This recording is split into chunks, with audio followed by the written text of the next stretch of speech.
Bem-vindos ao Harmonização Cerebral, nosso podcast de saúde, longevidade e bem-estar. Eu sou a doutora Márcia Monteiro e se você tem interesse em saber mais sobre a saúde, sobre temas que eu considero muito importantes, por favor, se inscreva no canal, ative o sininho e segue a gente. Hoje a minha convidada é a doutora Sandra Doria, otorrinolaringologista, especializada em medicina do sono, pesquisadora do Instituto do Sono na Unifesp e pós-doutorada na Unifesp. Doutora Sandra, muito obrigada por ter aceito o nosso convite. Imagina, um grande prazer. Fico muito feliz de estar aqui com você. Que ótimo. O sono é um dos pilares da nossa saúde, certo? Opa, e como? E me parece que esse é um tema muito importante e a ideia hoje, doutora Sandra, é explicar para as pessoas sobre o que é o sono, quanto a gente tem que dormir, o que é insônia e por que a gente tem que dormir. Vamos lá, vamos começar. Eu acho que um bom início é a gente falar que existe o tripé da boa saúde, que é dormir bem, comer bem, praticar atividade física, né? E dentro de dormir bem, que a gente também chama de sono reparador, a gente precisa de um tripé também. A gente precisa de qualidade, a gente precisa de quantidade e a gente precisa de ritmo. Então, eu vou falar um pouquinho de cada uma delas. Quando eu falo em quantidade, quero que antes a gente só falava sobre quantidade. Você dormiu de que horas a que horas, se era um tempo adequado ou não era um tempo adequado, né? Isso é importante? É importante. Por quê? Porque dentro desse tempo em que a gente está dormindo, a gente tem várias fases o nosso sono. Então, tem um momento em que a gente está numa fase mais superficial e de repente a gente aprofunda e de repente a gente faz fase superficial de novo e a gente aprofunda, e cada uma dessas fases tem uma função que mais pra frente a gente vai falar. Se a gente dorme pouco, a chance da gente ter uma distribuição adequada diminui, mas ainda assim a gente pode dormir um tanto adequado e nesse tempo adequado que a gente dormiu, a qualidade não ser boa, ou seja, essa distribuição do sono mais superficial, do sono mais profundo, do sono REM, que é também considerado muito importante, não existe. Então, não adianta a gente dormir uma quantidade boa se aquela qualidade tá ruim. E ainda assim, não basta essas duas coisas. Precisa ter uma ritmicidade. Tem um trabalho que fala que o ideal é a gente ter uma diferença entre horário de acordar de hoje para amanhã, de amanhã para depois de amanhã, assim como o horário de dormir de hoje para amanhã, de amanhã para depois de amanhã, no máximo com uma diferença de 1 hora entre esses dias subsequentes. Então, essa diferença não pode ser brutal. Então, não pode, por exemplo, não é bom, né, para o organismo, um dia você ir dormir 10, outro dia você ir dormir meia-noite, outro dia você ir dormir 2 da manhã. Claro, existem exceções, uma festa, uma atividade que é a exceção, mas não a rotina do paciente, da pessoa, né? Por quê? Porque o nosso organismo, ele tem um reloginho lá dentro, né, que é um maestro lá dentro do nosso cérebro. E ele, tanto quanto ele gera o sono, a cada aproximadamente 24 horas, ele organiza todo um resto de atividades no nosso corpo, na célula da pele, na célula do estômago, na célula do intestino, na célula de todos os lugares do nosso corpo. Então, a comparação que eu gosto de fazer é assim: por que não é agradável para o nosso estômago receber uma feijoada meia-noite? Porque nessa hora, as células do meu estômago, elas estão no modo noite, não no modo dia.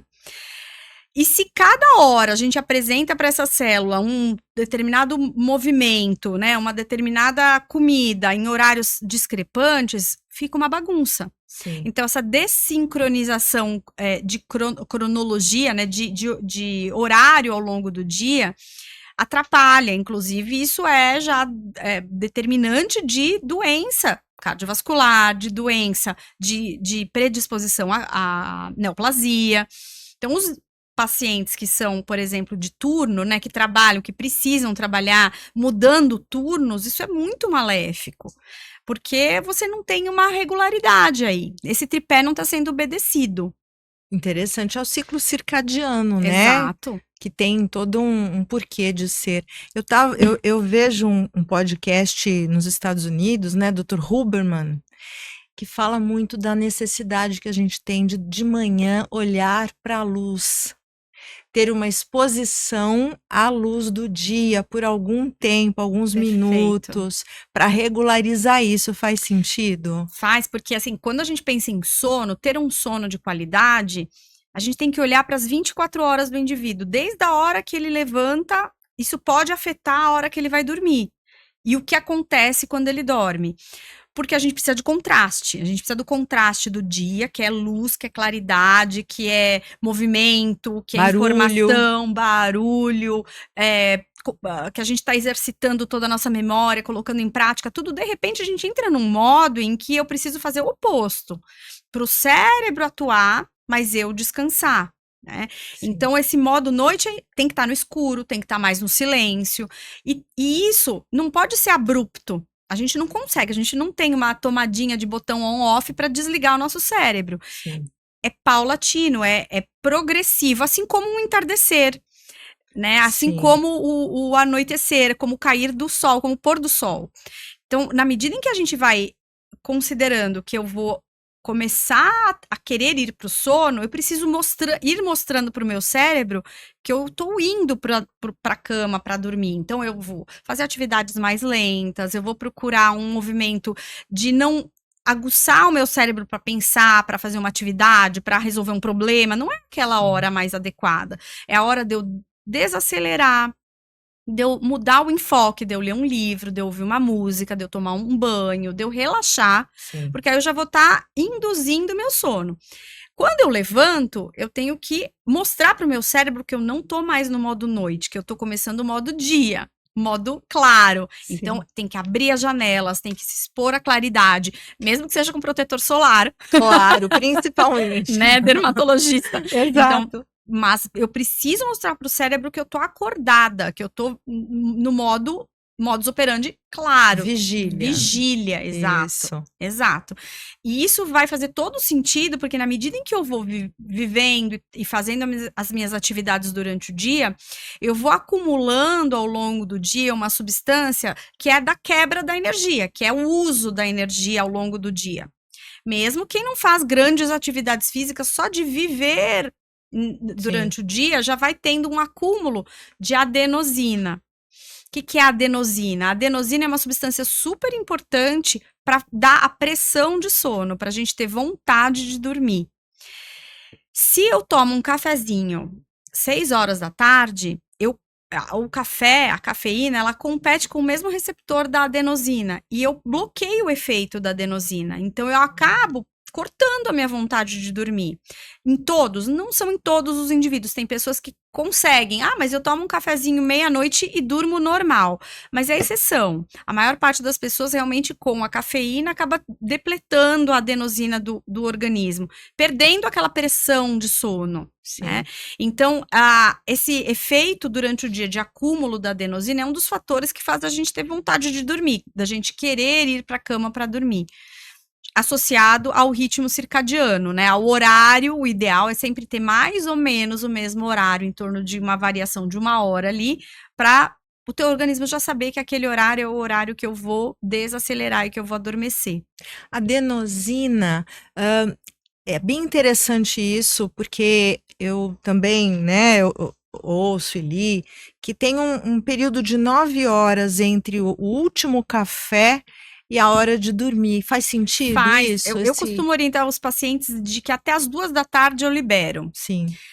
Para os insones, eu tento cortar um pouquinho antes até, mas até as 2 da tarde, pensando que você vai dormir 10 da noite, tudo bem, entendeu? É mais ou menos isso. Então, se você vai tomar um café muito tarde, ou para criança que tira um cochilinho quando volta da escola, aquele horário entre 4, 5, 6 da tarde, você tá tirando aquela pressão de sono que seria muito importante para ela 7h30, 8 horas da noite. Aí vai fazer com que ela provavelmente vá dormir mais tarde, ou tenha aquela dificuldade, puxa, tô com muita dificuldade de colocar meu filho para dormir. O que você pode estar fazendo que tá atrapalhando esse acúmulo de adenosina?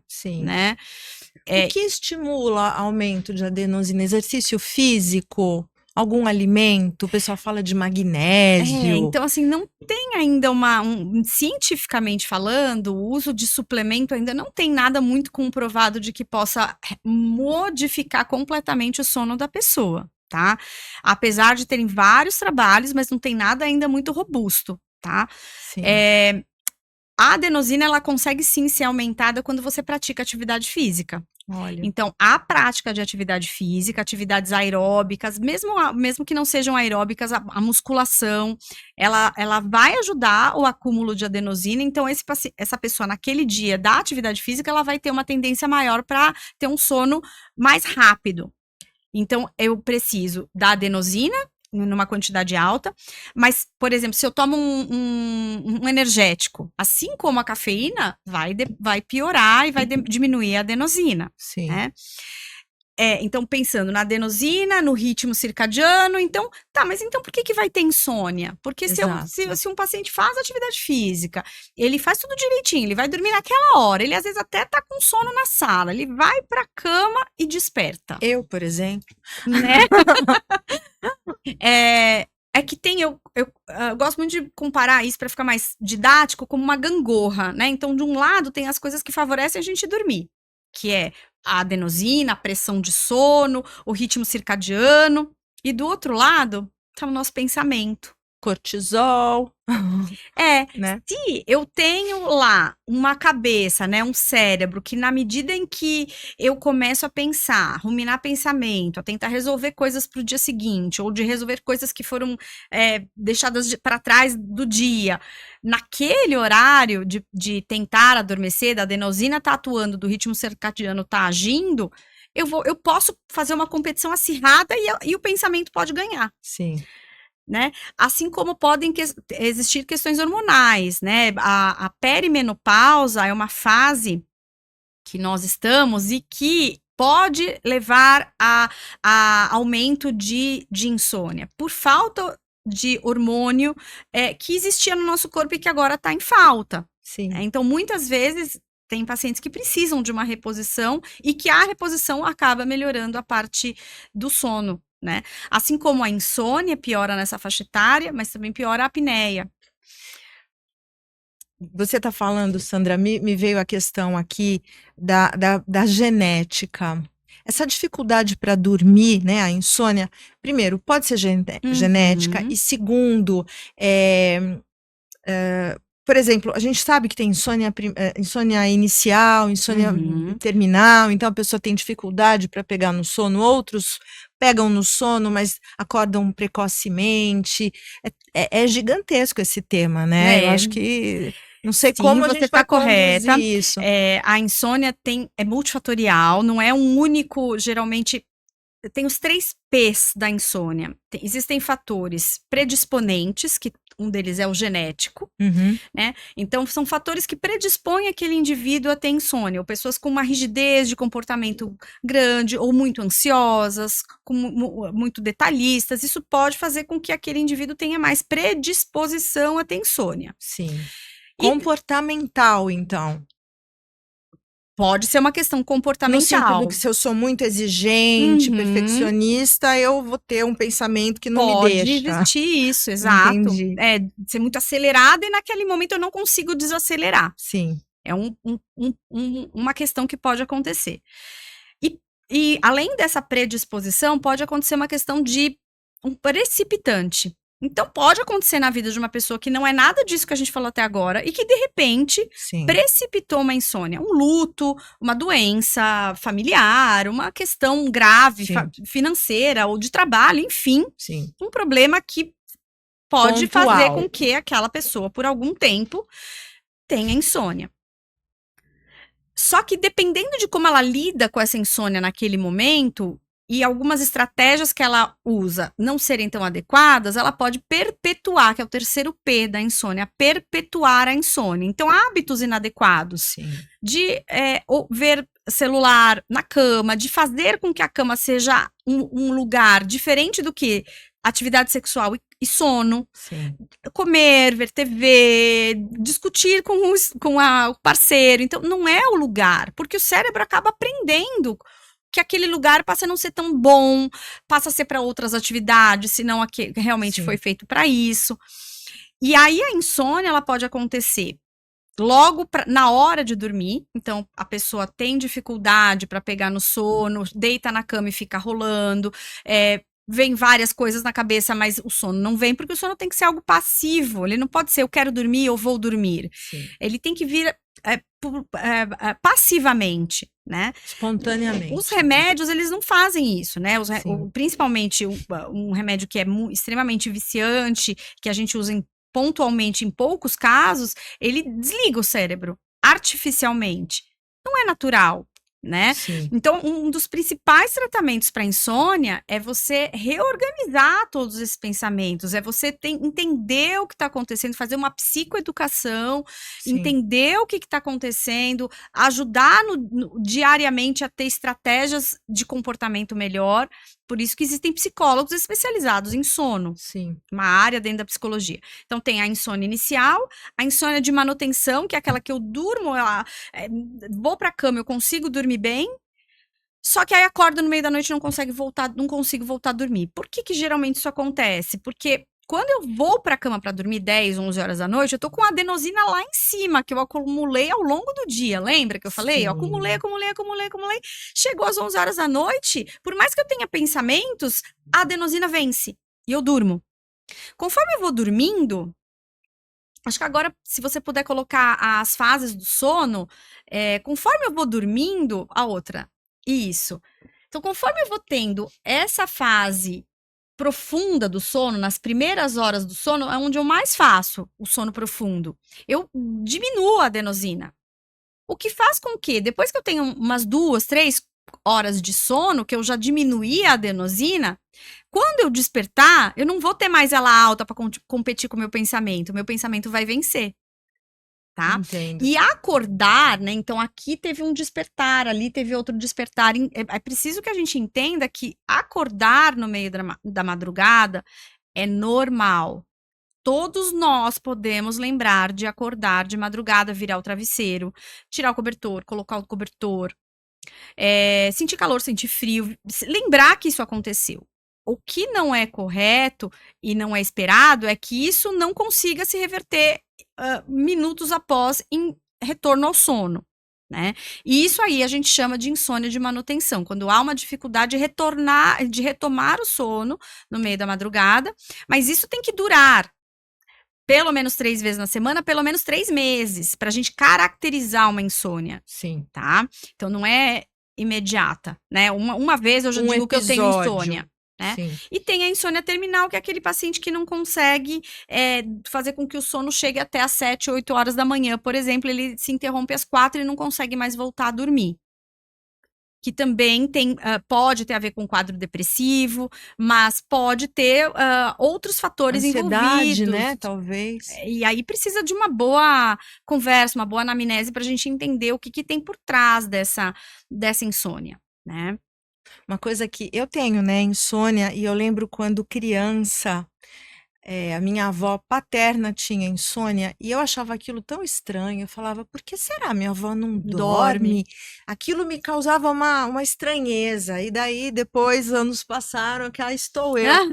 Mas eu lembro de ter ido a uma consulta com uma médica neurologista do sono e ela me disse, faça um diário. E antes de dormir, coloque nesse diário todas as suas preocupações. Então, é como se você descarregasse tudo que você levaria para a cama de preocupação nesse caderno, de modo a saber que aquilo está ali. Você não deixa de ter armazenado ou de ter documentado as suas preocupações, mas elas não vão com você para a cama. Perfeito. Fica no caderno. E realmente, na época, eu fiz e foi muito legal, porque eu tinha certeza que estavam ali. E que você ia capturar isso em algum outro momento do dia, mas que não na cama.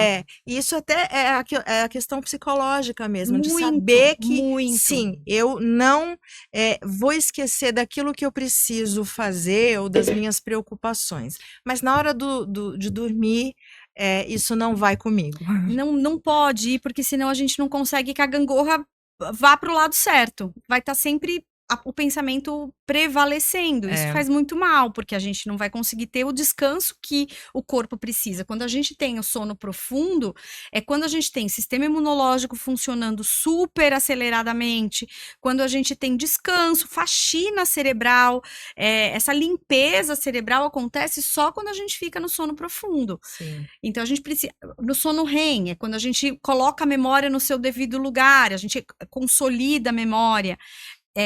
O corpo fica completamente paralisado, a gente tem o movimento rápido dos olhos, que é o que dá o nome ao sono REM, R-E-M, mas o corpo está completamente paralisado. A gente precisa dessas fases para acordar disposto no dia seguinte, né?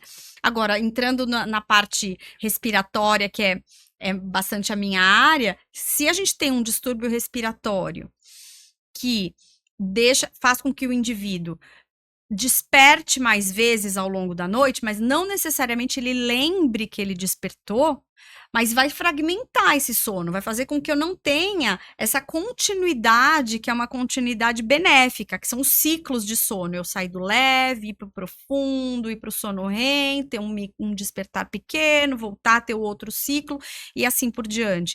Então, se eu tenho uma questão respiratória, como ronco, como a apneia do sono, isso pode fragmentar a tal ponto o teu sono de que você vai acordar no dia seguinte se sentindo como se você não tivesse dormido, ou tivesse dormido muito mal. Sim. Aí pode ter sonolência, pode ter falta de foco, falta de memória, lapsos de memória, irritabilidade, Fome. A fome Como pode é acontecer porque quando a gente dorme mal, a gente tem um desbalanço de hormônio da fome com o hormônio da saciedade, grelina e leptina. Então, a gente pode ter um desbalanço. Então, já tem trabalhos mostrando que quando a gente dorme mal, por qualidade ruim ou por privação de sono em tempo, a gente vai engordar. A gente vai ter mais tendência a não conseguir equalizar. Mesmo tendo dieta, mesmo tendo atividade física, a gente não vai ter uma boa organização em termos de metabolismo. Sim. Muito importante esse dado. A gente teve um episódio agora, recente, sobre os medicamentos para o tratamento do diabetes e também para a obesidade. Uhum. O doutor Luciano, que é o endócrino que participou, comentou um trabalho em que ratinhos se alimentavam durante o dia ou à noite. Uhum. A mesma quantidade de alimento e tudo mais. E os ratinhos que se alimentaram à noite engordaram mais do que os que se alimentaram durante o dia. Com as mesmas quantidades de calorias. Tanto que o ideal é que a gente coma no claro. Não coma no escuro. Porque o nosso organismo não foi feito para a gente. O ideal é que a gente coma quando ainda é claro. Ou seja, das 6 às 6, né? Quanto mais a gente invadir a noite comendo, é pior. É pior, porque é aquela que eu falei logo no começo, as nossas células não estão preparadas para receber muita comida nesse momento. Já é o modo noite, não é o modo dia. Sim. Né? Então, isso vai fazer diferença lá na balança. E alguns medicamentos que estão que estão aparecendo no mercado, inclusive esse ano, a tirzepatida, né, o Mounjaro, a relação dele com a melhora da apneia do sono é via perda de peso. Olha. Então, esse medicamento, ele ajuda muito na apneia via o emagrecimento. Então, conforme eu emagreço, eu diminuo circunferência cervical, eu diminuo gordura dentro da língua, eu redistribuo melhor a gordura e com isso eu tenho menos apneia. Aí não sei se você quer falar um pouco sobre a apneia, que eu acho que é algo tão prevalente. Acho importante, mas antes eu queria perguntar uma coisa, e acho que tem até o gráfico também sobre as horas de sono. Verdade, isso. E eu tenho uma dúvida, porque a gente tem aqui... Voltar um pouquinho, pode diminuir um pouquinho, por favor. Isso. A gente tem aqui um gráfico mostrando quanto seria o ideal, imagino que é isso, né? A recomendação ao longo dos anos nas faixas etárias. Mas vamos supor aqui um adulto de 7 a 9 horas. Existe uma parcela das pessoas que podem, aqui, 6 horas, enfim, é o mínimo, né? Mas é uma característica de cada um, precisar dormir menos ou mais? Como é que é isso? Sim, existe uma característica individual, mas muito cuidado aquela pessoa que falou, não, eu durmo 5 horas e eu fico bem. Será que ele fica bem porque ele toma muito café durante o dia para burlar os sintomas que ele sentiria pelo fato dele estar privado de sono, Sim. né? Então, o que que ele faz para abafar os sintomas da privação de sono dele? E um dia a conta chega. Então, Sim. a vasta maior parte da nossa população os adultos tá entre as 7 e 9 horas, 7 e 8 horas que a gente costuma falar. Né? Sim. Então, é a maior parte. Eu quero chamar um pouco a atenção para os adolescentes. Os adolescentes, eles precisam de 8 a 10 horas de sono. Só que aqui no Brasil, a gente tem aulas que começam extremamente cedo. É verdade. E os adolescentes, eles têm um dado importante, que é a liberação tardia da melatonina. Eles vão dormir um pouco mais tarde, um pouco pela faixa etária, porque querem aproveitar, é uma fase que estão se descobrindo, o lobo frontal ainda não está completamente formado, mas eles têm algo fisiológico ali, de que a liberação da melatonina, que é o sinalizador para o organismo todo, que é o modo noite, é liberado um pouco mais tarde. E isso faz com que eles vão realmente dormir um pouco mais tarde, mas eles não dormem o quanto eles precisariam por conta da atividade escolar diurna, né? Então, isso é um grande problema na faixa etária da adolescência, porque eles têm uma privação de sono e isso atrapalha desempenho, atrapalha desempenho em prova, atrapalha humor, atrapalha muita coisa. Isso eu ia pedir também para a gente comentar. A privação de sono crônica é diferente no adulto? Quais são as consequências? São inúmeras, né? Inclusive, uma das coisas que eu sei é que você pode fazer quanta musculação quiser, tomar whey, creatina e tal, e coisa. Se você não dormir, não vai fazer músculo, né? Não adianta nada. Porque a gente tem liberação a testosterona, ela é liberada quando a gente começa a dormir. A gente começa a dormir, ela começa a ser liberada. Ela tem o pico dela no sono REM. Naquele sono mais superficial, mas não o despertar. Mas ela é só liberada se eu tiver um sono ininterrupto. Então, olha a importância de eu ter um sono de boa qualidade. Muito. É desesperador, praticamente, essa conta. Estou em pânico, não é mesmo? Não, gente, é muito importante. Então, falando, né? das consequências, né? Então, privação de sono, eu vou ter consequência cardiovascular. Então, se eu tenho uma privação de sono em qualidade, como a apneia do sono, em que eu diminuo a saturação de oxigênio, eu deixo de levar oxigênio adequado para todos os órgãos do meu corpo. Eu tenho aumento de risco de infarto, de arritmia, de AVC, de morte súbita.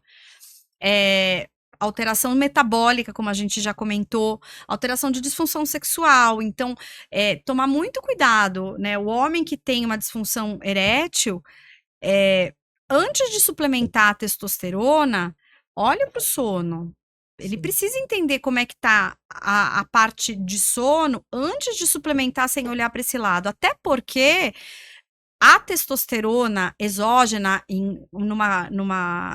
a suplementação da testosterona, ela piora a apneia do sono. Então, ela precisa ser visto. Com certeza. Né? Precisa ser olhado. E não só suplementar sem esse olhar. Não quer dizer que quem tem problema de sono não possa suplementar, mas precisa ter esse paralelo entre uro e médico do sono, ou otorrinolaringologista, enfim, que cuide de sono. E às vezes tem acompanhado obesidade, aliás, muitas vezes, né? Então, o testo baixa também é por uma síndrome metabólica, um aumento de peso, tantas...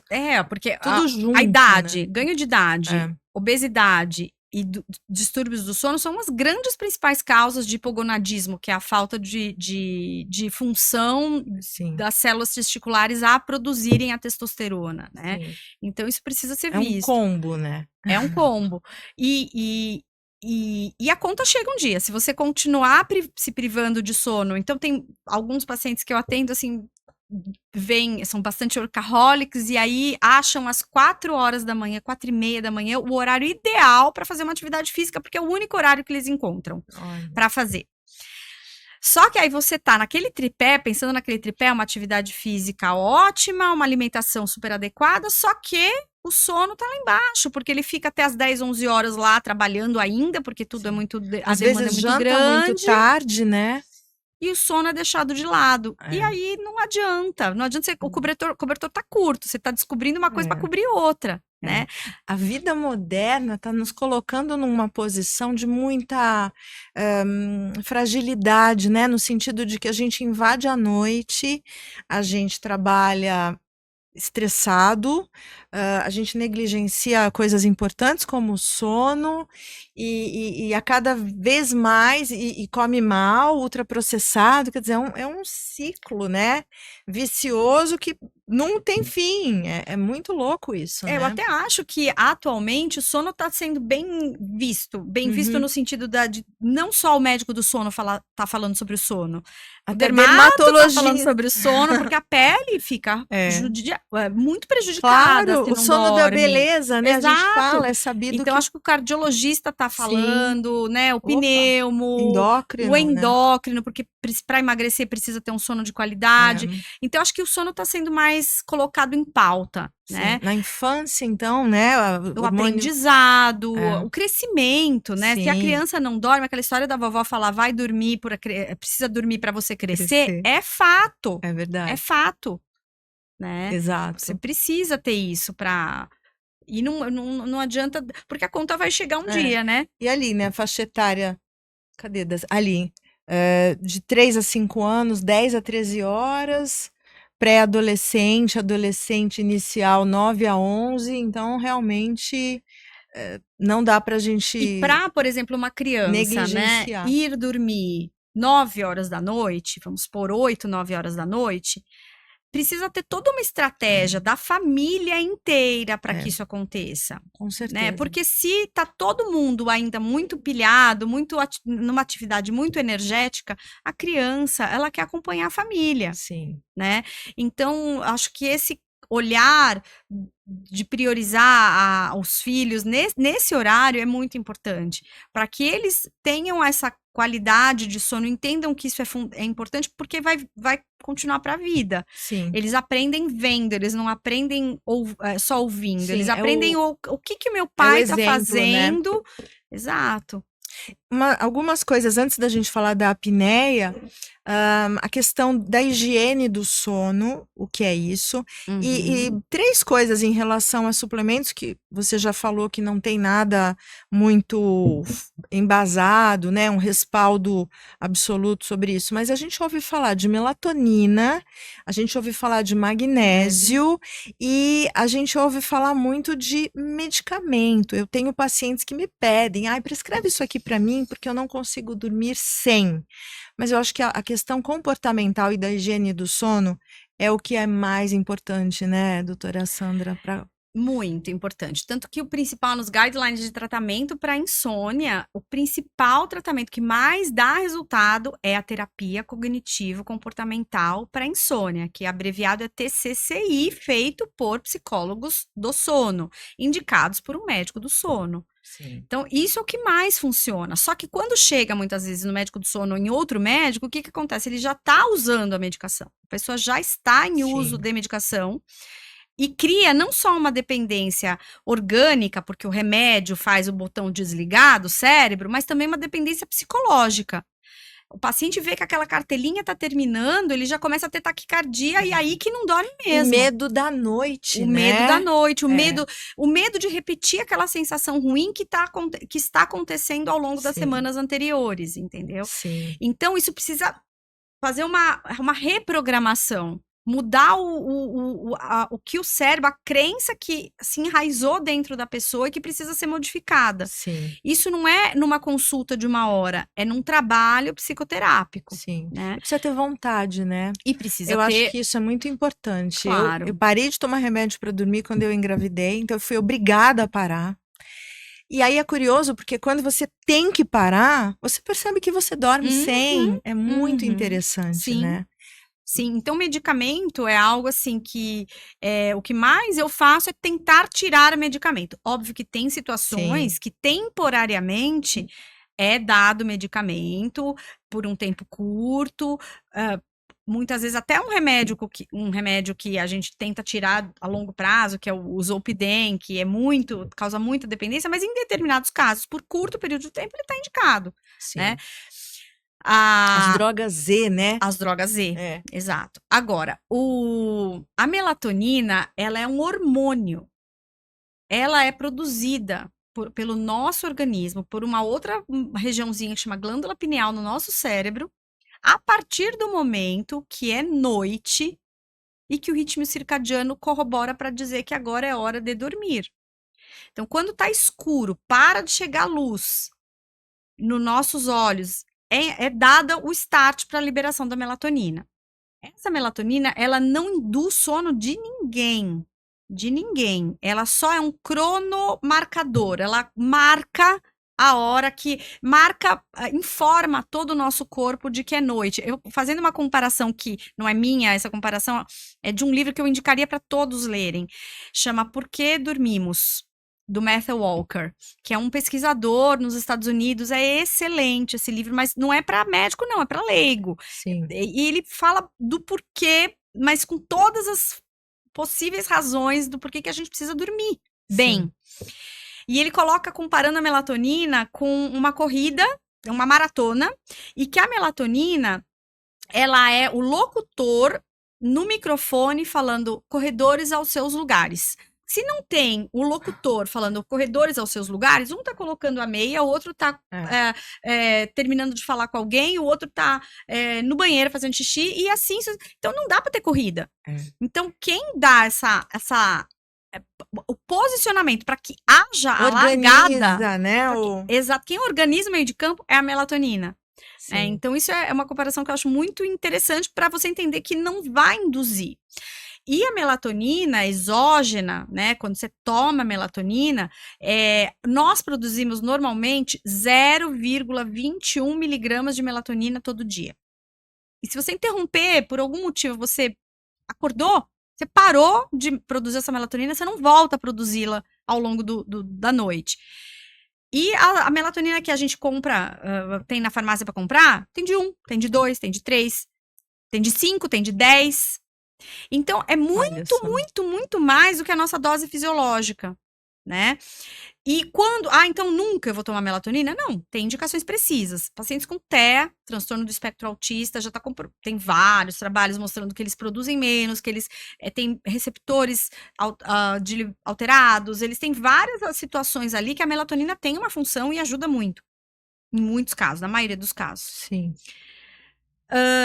Jet lag... Quando eu vou lá fazer viagens transcontinentais, em que quando eu chego no lugar, o meu organismo tá dizendo para mim que é 4 da tarde, mas já é 10:30, já é meia-noite, eu preciso dormir. Melatonina. Sim. Né? Então, jet lag é super importante. Então, tem funções muito pontuais para eu usar melatonina. Não é um medicamento para em criança, o que tem de criança tomando melatonina, toma melatonina, mas fica na TV até 10 horas da noite. No celular. Não faz sentido. Sim. Eu acho que eu não respondi a higiene do sono, né? Acho que acabei esquecendo. Porque uma das coisas tão importantes da higiene do sono é você começar a não levar luz para os seus olhos. E a luz que vem dos eletrônicos é a que mais inibe a produção da melatonina. Então, se a gente comparar a luz que vem de uma vela com a luz que vem de um eletrônico, da vela diminui 2% a produção da melatonina. A que vem do eletrônico diminui 80%. Nossa. E é o que mais a gente tá vendo, né? Tablet na cama, celular. Só que a gente não pode pôr uma vela, né? Não vamos pôr vela. Mas vamos colocar uma luz mais amarela do que uma luz LED na hora de dormir. Sim. Isso já é um bom começo. Exato. Não, tem muitas coisas, né, que eu acho que tem muita falta de informação e inclusive, melatonina virou sinônimo de eu vou tomar e vou dormir e são crenças erradas, né? Sabe o que às vezes acontece, Márcia, que eu fico pensando, por que às vezes tem esse efeito? Um efeito placebo e de calma. Como eu já tomei a melatonina, eu não preciso me preocupar em dormir. Aí a pessoa fica mais relaxada e consegue dormir. É como chazinho de camomila? É como um efeito relaxador, um efeito calmante, um efeito te dá de segurança de que você tomou uma medida e que aquilo vai resultar no sono. Exatamente. E o magnésio, que agora virou moda? Eu não tenho muita experiência própria, pessoal, não prescrevo magnésio. Não digo que não vai funcionar, tá? Mas dizer que tem trabalhos robustos falando do benefício do magnésio para induzir sono, não tem. Entendo. tá? Então, não é algo que pode... Eu preconizo, e trabalhos científicos está muito mais embasado em terapia cognitivo-comportamental para insônia do que suplementação. Certo. Vamos falar da apneia? Vamos, vamos. É prevalente, Sandra? Me É a fala. menina dos meus olhos, então eu vamos não falar, posso né? deixar de fora. Melatonina é muito prevalente. 1/3 da nossa população tem. Da população Apneia. mundial. 1/3. 1/3. Tá? Em torno de 30% da nossa população, num estudo de 2010 aqui do Instituto do Sono. Então, assim, é bastante prevalente. A ponta do iceberg são os roncos. E são balanços da estrutura desde a ponta do nariz até a chegada nos pulmões. Então, o que balançar pode levar a barulho, que é o ronco. Isso é o turbilhonamento do ar. Passagem de ar causa barulho, é o ronco. Pode ser só ronco, e se o ronco ele acontece pontualmente, quando eu bebo, quando eu tô muito cansado, quando ele é menos do que 3 vezes na semana, é algo que pode ser só observado. Quando ele é mais do que 3 vezes na semana, a gente chama de ronco habitual, e aí eu preciso olhar com mais cautela. O que está acontecendo com esse paciente, com essa pessoa que está roncando? Porque além de balançar a estrutura da garganta, de toda a via aérea, eu posso ter estreitamentos da passagem de ar. Então, a garganta é uma região que não tem cartilagem nem osso ao redor que impeça ela de fechar. Então, se ali tá passando ar e tá balançando demais e a musculatura não tá dando conta de manter aberta, vai fechar. E pode fechar por segundos, até minutos. Ai, que aflição. Tá? E isso pode ser testemunhado, então quem tá do lado pode testemunhar isso e acorda para parar não de roncar, mas de parar de ter apneia para voltar a roncar, na verdade, né? Sim. Porque o ronco é intercalado com a apneia. E isso faz com que pare de levar oxigênio para os nossos pulmões. Então, eu vou ter uma dificuldade de oxigenação do corpo. E uma fragmentação do sono. Lembra daquele outro slide? Daquela fragmentação. Eu não vou conseguir ter aquela estrutura calma, tranquila, de sono leve, sono profundo, REM ao longo da noite para eu acordar tranquilo. Então, quem tem apneia pode ter 3 tipos básicos de apresentação clínica. Uma é a clássica, que é sonolência, cansaço, fadiga, diminuição da memória, diminuição da libido, de desempenho sexual, de foco, de memória, irritabilidade, pode ter tudo isso, algum de todos esses dados que eu comentei. Um quadro mais evidente, mais florido. Ele pode ser caracterizado como insônia, ele pode ter insônia por conta da apneia. Tá? Então, eu tenho um paciente que tem insônia junto com a apneia. E eu preciso tratar a apneia concomitante com a insônia para melhorar esse indivíduo. E eu posso ter uma terceira parcela de indivíduos com apneia que não sentem nada. Que não sentem nada, que falam que tô vindo aqui porque ele escuta o meu ronco e eu tô vindo aqui por conta disso. Só. Ponto. Né? Então, em pacientes roncadores habituais, que roncam sistematicamente, independentemente de ser por conta do álcool ou de ser por conta de alguma privação de sono, é importante passar por um médico, entender o que está acontecendo, ser examinado, né? Então, o otorrinolaringologista, daí é uma bela intersecção com as duas áreas, porque o exame clínico da via aérea, do nariz, então um desvio de septo, um aumento de cornetos que a rinite causa, em crianças uma adenoide, né, que é aquela carninha que cresce atrás do nariz, uma amígdala muito grande, tudo isso é fator de ronco e de apneia. Mas os principais fatores de risco sexo masculino. A mulher, quando ela entra na perimenopausa, né, no climatério, ela aumenta a incidência, mas o segundo fator de risco é o sexo, o primeiro fator de risco é o sexo masculino, o peso, né, então ter um volume cervical aumentado, gordura depositando na língua, e a idade, o aumento da idade. Um paciente acima de 50 anos também é fator de risco. Olha tá? só. Então, e por que que é tão importante a gente falar disso? Primeiro que é muito prevalente, porque as consequências são muito sérias.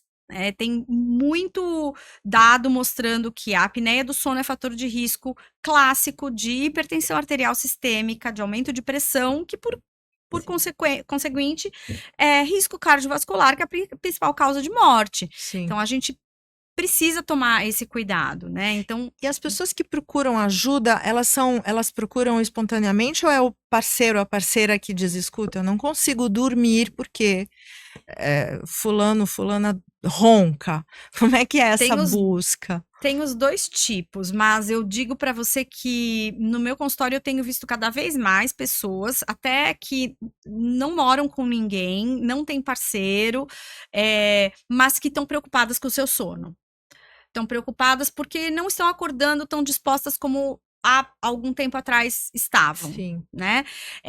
Ou que não tem parceiro, mas quando viajam com as amigas e ficam no mesmo quarto de hotel, perceberam e avisaram essa pessoa. Entendi. Ou casais mesmo que realmente estão incomodados, tem o tal do divórcio do sono, não sei se você já ouviu falar. Não. O divórcio do sono é um termo que foi colocado há pouco tempo, que eu saiba, que é você não dormir com o seu parceiro, mesmo mantendo o casamento. Sim. Então, você tá casado, você tá junto com você tem aquela união, mas na hora de dormir você não tá junto por conta de questões de respiratórias, por ronco, por não aguentar ficar do lado de um roncador. Olha só. Isso se chama divórcio do sono. Até tem várias brincadeiras que se coloca a respeito disso, né? Tudo bem, deixa dormir. Não, eu não acho que tudo bem. Eu acho que a gente tem que tentar, de alguma forma, manter a intimidade do casal. Sim. E ajudar a eles manterem essa intimidade e cuidar da saúde.